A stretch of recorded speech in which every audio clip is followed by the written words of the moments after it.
আসসালামু আলাইকুম আমার প্রিয় ভাইয়া আনাপুরা সবাই কেমন আছেন? আশা করি সবাই অনেক ভালো আছেন।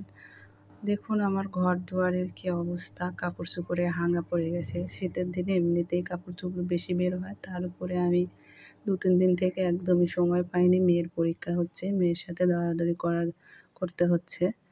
তো এদিকে আমি এখন ঘর দুয়ার পরিষ্কার করে নিচ্ছি। এদিকে আরেকটা রুমে চলে আসলাম। এই রুমটাও মোটামুটি গুছিয়েছি। এ রুমে কেউ থাকে না, শুধু আমার মেয়ে পড়ার সময় পড়ে। তো যাই হোক, এখন দুপুর 12টা বেজে গেছে। এখন আমি দুপুরে রান্নাবান্না করব। তো আজকে রান্না করব মুরগির রোস্ট আর বিরিয়ানি। তো মুরগির রোস্টগুলো আমি ভালো করে আগে থেকে ধুয়ে নিয়েছি। এখানে আমি লবণ আর আদা আদা জিরে বাটা দিয়ে আমি একটু ম্যারিনেট করে রাখবো,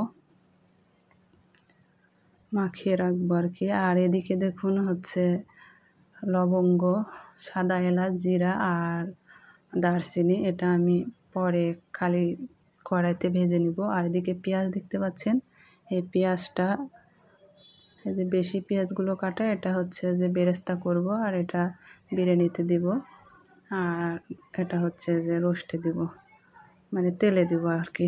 তো এটা এই যে মশলাটা আমি একটু ভেজে নিব, ভেজে নিয়ে তুলে এখন ওই যে শিলপাটায় বেটে নেব পানি ছাড়া শুকনো করে। আর এদিকে দেখতে পাচ্ছেন কাঠবাদাম, এই কাঠবাদামগুলো আমি পাটায় বেটে নেব। তো আমার এগুলো সব বাটাবাটি হয়ে গেছে। এখন আমি আদা জিরা বাটা, রসুন পেঁয়াজ বাটা আর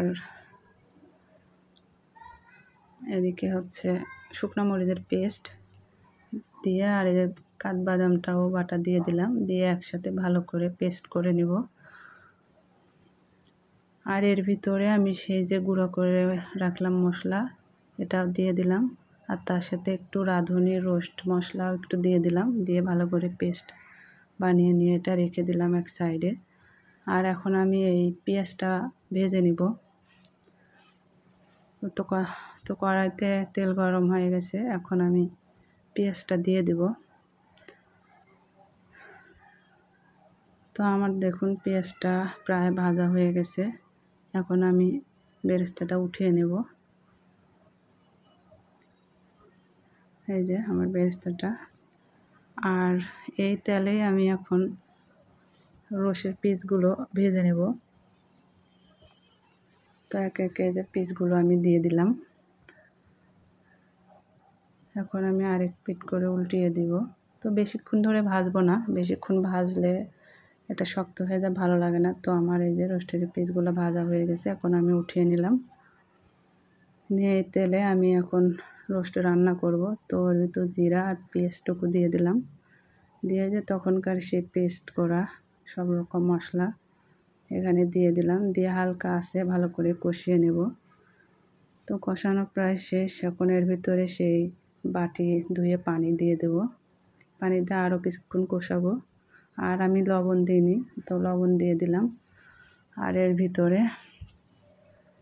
রোস্টের পিসগুলো দিয়ে দিলাম, দিয়ে ভালো করে কষিয়ে নেব। তো কষানো প্রায় হয়ে গেছে। এখন আমি এর ভিতরে দুধ দিয়ে দিলাম। এই দুধটা আমি আগে থেকে জাল করে রেখেছিলাম, এটা গরুর দুধ, আপনারা চাইলে প্যাকেটের দুধও দিতে পারেন। আর এদিকে একটু বেরেস্তাও দিয়ে দিলাম, আর কয়টা আস্ত কাঁচামরিচ। বেরেস্তাটা আমি পরে আবার দেবো। আর এদিকে কেওড়া জল আর গোলাপ জল একটু করে দিয়ে দিলাম। তো এদিকে আমি আবার হচ্ছে বিরিয়ানিটা রাইস কুকারে উঠাই দেব। তো এদিকে জিরা আদা বাটা আর একটু রসুন পেঁয়াজ বাটা দিলাম, আর এই যে পেঁয়াজটুকু আর তেল আর লবণ দিয়ে হাত দিয়ে ভালো করে মাখিয়ে আমি এটা হচ্ছে রাইস কুকারে উঠিয়ে দেব। তো রাইস কুকারে উঠিয়ে দিলে যে খেতে স্বাদ কম হয় তা কিন্তু না, আপনারা খেয়ে দেখবেন। আর এদিকে আমার রোস্ট রান্না হয়ে গেছে, এখন আমি এটা নামিয়ে নিয়েছি। আর বিরিয়ানিটা প্রায় হয়ে এসেছে, বিরিয়ানিটাও এখন আমি নামিয়ে নেব। তো ভিডিওটি কেমন লাগলো অবশ্যই কিন্তু কমেন্টে জানাতে ভুলবেন না। তো আজকের ভিডিওটি এ পর্যন্তই।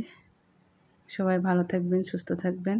আর আমার ভিডিওটা যদি ভালো লাগে থাকে তাহলে একটি লাইক কমেন্ট আর শেয়ার করে দিবেন। আল্লাহ হাফেজ।